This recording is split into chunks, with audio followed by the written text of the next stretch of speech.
کیا رمضان کی کوئی تیاری ہو رہی ہے؟ کئی لوگوں کو ہم نے دیکھا ہے رمضان کے روزوں میں بڑے نڈھال ہو جاتے ہیں. اس کی وجہ یہ ہوتی ہے وہ پورا سال نفلی روزے رکھتے ہی نہیں. رمضان سے پہلے نمازوں کی پابندی، رمضان سے پہلے تلاوت شروع، گناہ چھوڑ دیے، بری عادتیں ختم کر دی، بندہ صاف ستھرا ہو گیا کہ یار رمضان آنے والا ہے، مجھے استقبال کرنا ہے. آپ کے گھر میں جب کوئی مہمان آنے والا ہوتا ہے اس کا ویلکم کرتے ہیں نا، انتظار کرتے ہیں، استقبال کرتے ہیں. اور جتنا پیارا مہمان، جتنا معزز مہمان، اتنی تیاری ہوتی ہے. ایسا مہمان جو سال میں ایک بار بڑی مہربانی کرنے والا جب بھی آتا ہے بڑے تحفے دے کر جاتا ہے، اس کے لیے تو بندہ گھر سجاتا ہے.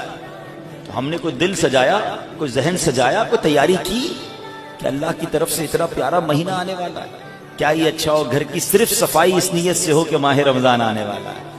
میں نے کچھ لباس تیار کر لیے، دھلوا کے تیار کر لیے، تراویح پڑھوں گا، اس میں عبادت کروں گا. یہ بزرگوں کا طریقہ رہا کہ انہوں نے عبادت کے لیے بہترین لباس الگ رکھے ہوتے تھے. بلکہ مشورہ دوں گا جن کو اللہ نے نوازا ہے اور جو مجھے لائیو بھی سن رہے ہیں، رمضان کی عبادت کے لیے کچھ نئے کپڑے سلوا لو.